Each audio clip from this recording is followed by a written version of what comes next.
And your manifestations start to amplify because you've corrected your energy.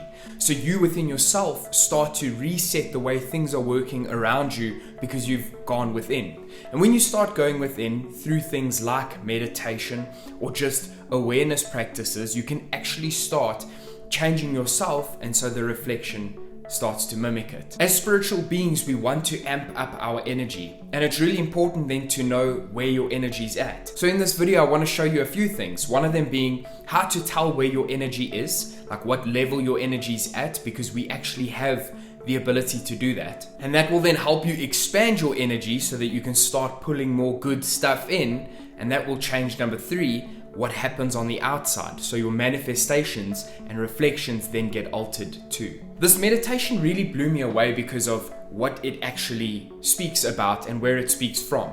Not only is it 8 minutes, but those 8 minutes are genuinely so much more valuable than you might think. Most of you who use like guided meditations or meditations in general, maybe you do it yourself, you'll notice there's times where you really can't get into that flow. Like you can listen for an hour, you can do your own meditation for 2 hours, and it's really difficult to find that flow. Obviously with meditation, which works like a lot of things, practice makes perfect, and being disciplined gets you further and further each time. But when it comes to this specific meditation, the Heart Coherence Meditation by Kimberly Snyder, those 8 minutes genuinely uplifted my energy to a place that it hasn't been in a long time before, and that quickly as well. And it's because of one key element, which is to focus your energy on the heart. When you do it from the energy of the heart, things literally start to change. And this is what actually excited me about it. I often on my videos speak about how feeling is the natural state of self that we want to work on. That is where we exist, is in this emotional body. And it's so fitting that the heart is the governor of this. And I mean, this isn't just my words. We know for a long time, oh, my heart feels this way, my heart, my heart. Your heart is related to feeling. It's the brain that thinks with feeling. And in Kimberly Snyder's book, you can actually find a lot of that information. It will all be linked down below. But what did this meditation do for me over the course of 7 days? The first thing it did, which really excites me, and this is about all meditations, it creates distance. A lot of the problems that happen with how we think about things and how we're going to react when it's ego versus spiritual comes down to where we are and how we think about things. When we're very involved in the situation, then the distance genuinely helps. And that's one of the biggest things that I use meditation for. This happened significantly stronger right from the start. This 8-minute meditation did that extremely well. And a nice way to look at it is like this. If you're at the ocean and at the beach trying to figure out what is sand and what is water, standing where the waves break isn't going to give you clarity. If the only vision you had was of where the waves crash, then you wouldn't know which is sea and which is sand because you're too close and you're at the point where there's a mixture. And meditation creates that distance so you can clearly see water and sand. And that's like a big reason to do a meditation anyway. It creates that distance. The distance starts to help with you in terms of your energy and your identity, because that distance removes the emotional plug into situations, so you can pull that plug away and clearly identify what is ego and what is not. That's what makes it so powerful. The next is presence. To be a spiritual being is to be able to live in your day-to-day life looking at things without getting attached, emotionally or otherwise. So you won't want to think about things and get like sucked into the meaning and the potential and everything like that. You want to be aware and be able to be in this space without it changing your identity. You want people, places and things not to have that level of impact on you. You should be in control of your higher self, of the best state that you get to be in. So presence really helps with that. Becoming aware of the moments is really incredible too, and that's what meditation does for you. And once you start living in that more present state more often, and you do that more of the time, what starts to happen is your energy starts to increase because it's not being spent on things, people, and places around you. You're not diverting energy, you're actually harvesting it. And so what meditation does for me is it helps me up that level of energy within me. I get to harvest much better energy. And as that energy comes in, what I mean by energy, and it's good I clear this up, it's not like, oh my word, I've had the best sleep, I have 3 coffees and now I've got the same energy. I'm not referring to energy as like how awake you are and capable to go and run a marathon. I'm talking about energy to maintain your emotional state of self. Because in my life, that is more important, to be on top of how I feel and how I see the world. And this all came from an experience I had when I had my spiritual awakening. It wasn't about serving the Mitchell flesh. It wasn't about this life. It was about the emotional, spiritual side of peace and not having fear or other exciting ego emotions interrupted. It was to be at that peace all the time. And what I noticed from that heightened energy that I'm speaking about is I stay there a lot easier. I'm in that peace a lot better. And for those of you who have had spiritual awakenings or are on any form of spiritual journey, you'll know what I mean about maintaining a spiritual energy. So this meditation is genuinely powerful in helping me do that. And one other thing that it's really helped was amplify my manifestations. Because my energy has gone into serving that peace and I can stay there, my message out to the universe of what I want manifested is that much clearer because I'm sending the same message. If I'm emotionally volatile and I'm all over the place and I'm angry, then I'm sad, then I'm happy, then I'm excited, then I'm anxious, I'm telling the universe to send me all these different reflections. And although it can do that and it does that all the time, I'd like some consistency in my life. So being in that heightened state of an emotional, spiritual peace, more often, I know that the reflection is going to be of that. So this meditation did a whole bunch of things like that for me and in a rapid rate. And that's why I'm actually speaking about this meditation, as well as up my energy to manifest. And that's what I'm most excited to share with you. The reason this meditation is different from others that I've personally experienced is because of the focus on the heart. And when we speak about the heart, we know, like I said earlier, it's about the attachment to feeling. It's about emotion. And because I speak about that being the ultimate thing that I want to be aware of and govern in my life is that heightened state of emotional peace, this meditation shifting me into the heart just helped me stay at that frequency so much better. And that's why I want to share it with you guys. By the way, it's in the description. If you guys want to go and listen to it, it's 8 minutes. It's in the description. Being aware of the heart, like if you just do this right now, so you haven't clicked on the meditation and you're still watching, and you just literally turn your focus to your heart right now, of where it is in your body, and breathe as though you're breathing into it and breathe out of it. This will amplify your presence and awareness of the heart. But what that does is put you in the present moment and detach you from worry and concern.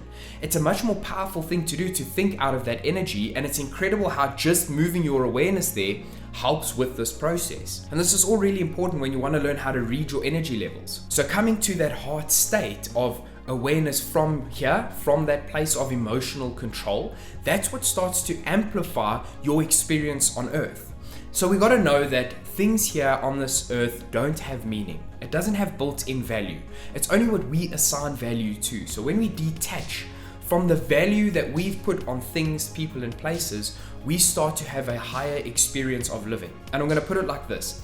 When you go on holiday or vacation, you might see something and go, how incredible is this beautiful place we're staying in? But the part of ownership and attachment doesn't exist. Because you know it's temporary, you don't feel the need for preservation and those sort of interrupting ego thoughts. You're just there to experience. And so if you treat life the same way you treat a vacation, you start to get that energy of experience. There's no point in being attached to this world. It's all temporary. I mean, that's promised. As we get into life, we know someday it's going to stop. So one of the biggest things you can do is find the peace and joy within the moment without that sense of ownership and worry and concern the same way you would on a vacation. That would be the ultimate goal, because that will allow you to be in the state of the observer. You get to watch and see things, and that's what's super powerful. Now, getting into this meditation and how it helped me read my energy levels. I'd been going through stuff with my girlfriend, not particularly terrible stuff. It wasn't like we were fighting or major demons or anything like that. But her and I were trying to get through understanding certain boundaries that we were crossing unintentionally. And I was feeling a state of like being neglected or overlooked. I felt that I wasn't really being appreciated. Now, I know that this is a reflection of me and it was something I've been working on. But to discuss it in my relationship just helped me identify what was happening in her mind. And she was experiencing a lot of distractions with her work and things that she has to get done, that she wasn't focusing on the relationship the same way she used to, and she said she knows that. And for me, I was going, well, why am I undervaluing myself by not feeling appreciated? So getting into this deep introspective view of myself allows me to see what's going on. And this meditation really helped with that. Within the meditation, I felt a sense of worth come in from a spiritual place that was just incredible. And I just enjoyed that sense of self-worth, love from myself, for myself. And I held on to that. It was just one of the things that happened in the first time I did this meditation. And the funny thing is how that changed the reflection. My girlfriend rocked up that day and said, I'm just here to spend the day with you, and whatever you want to do, I want to do it with you. And that was the reflection of that appreciation and recognition that I had been feeling I was lacking. In the days after this, what started to happen was other manifestations started to come in. Now, not particularly pleasant. I had a frustrating time with solving certain problems that I had been pushing aside and not dealing with. And they were coming back little bit by little bit. But as I started the meditations, what started happening was I was facing the issues. And those first 7 days were really transformative. Now things are starting to really calibrate more to what I want them to do, which is something I'm really happy about. One of the things it did in that meditation was make me realize I can ask. Asking is not something I'm good at. Now, if you haven't seen my video on love languages and their toxic side, I'm someone who feels and expresses love through acts of service. And the toxic side of that is because I value action, then when I'm upset or things aren't right, I withdraw my action and I go into my own little bubble. I won't do things for people and I won't ask for help. And it's something that I've struggled with for a long time and busy working through in my spiritual journey. But the whole asking for help thing is what shifted. I have just been asking for help for the things I want to change in my life. And this came to me in this meditation, which is why I value it so much. But one of the most important parts was to control my energy and also know what level it's at. Now, a lot of us want to know how to grow our energy. We start looking into ways that we can amplify our energy. How can we grow our aura or energetic and magnetic field? If that's something you're interested in, leave this video a like. I'm about to get into it right now. The way that we can firstly take a look at energy levels is by observing our emotional state. If we are happy, we know that we're in a higher frequency. It's a higher level emotion that we get to experience. And that is always a reflection of the energetic place we are at. Emotions are frequency and so is energy. It's all frequency. So when we are on higher level emotions, we are at higher level energetic frequencies. So if you take a look throughout your day and you say, I get frustrated 3 times a day, or I get angry 1 time a day, and then I'm happy in the evening when I have nothing to do. If this is what's happening, take a look at where that energy is most of the time. So just in your day, document it on your phone. Start writing down where you are most of your day. That is what's manifesting your reality. And I'm going to be making a video on Friday about that, about how energy and manifestation work together and how you can amp them both up. So if you don't want to miss out on that video, make sure to subscribe to this channel. Don't forget to turn your notifications on so that you don't miss it. But becoming aware of your energy levels is to be observing of yourself. If you can't observe yourself and see how you're feeling in your day or how you react to things, then changing it becomes a lot more difficult. So become aware in yourself of how you spend emotionally your day, and that will give you an idea of your energetic levels. Why is it so important to know where your energetic levels are? Because that's what's going to be reflected to you in the world. To grow this energy is to find ways to stay in higher emotions. Now, I can show you what that energetic level and emotional reality is for you. And it's just by going into your mind and imagining in yourself the best case scenario. So you put people, places, and things there to help amp up the idea in your mind. But that energy, feeling, and frequency is the thing you want to identify with. And what interrupts you from living as though that was your reality. If you can identify what interrupts you from living at that frequency, on that energetic level, then you can find the ego blocks that are in your way. So that's why it's good to observe yourself. Take notes. How long was I angry? Even if you do it mentally. How long was I unhappy? What wasn't aligned with the highest state of self I can possibly imagine myself being in? And when you can find those things that are in the way, you're able to release those energetic blocks and raise your frequency, raise your energy. And that will help you change your manifestations. You'll start to call a different reality to you. And like I said, if you don't want to miss out on that, that video is coming on Friday. If you guys have any questions about this or want me to clear something up, let me know in the comment section. I always respond to every single comment. I hope to see you all on my subscribers list and on the next video. Thanks so much for watching. Mad love and light.